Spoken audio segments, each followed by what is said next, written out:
ประกาศแล้ว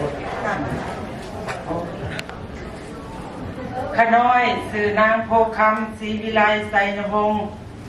และนางวิไลวันศรีลาวีและนางกัลยาวงศ์คำจันทร์เป็นผู้ตั้งหน้าเจ้าภาพกฐินได้ผ่าไตรจีวรมาด้วยความบริสุทธิ์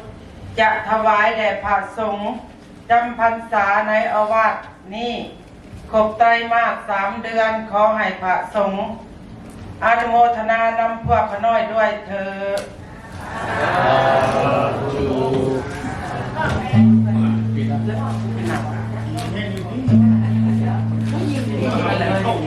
กินไปคนละหลายขน้อยชื่อนางโพคำไสนวงศ์ศรีวิไลและนางวิไลวันศรีลาวีและนางกัลยาวงศ์คำจันทร์เป็นผู้ตั้งหน้าเจ้าภาพเจ้าศรัทธาได้ผ่าไตรจีวรมาด้วยความบริสุทธิ์จะถวายแด่พระสงฆ์ที่จำพรรษาในอาวาสนี้ครบไตรมาส3 เดือนขอพี่น้องทุกท่าน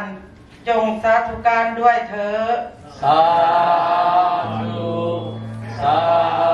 ธุสาธุอนุโมทามิตีข้องให้แน่เอาหมดกำลัง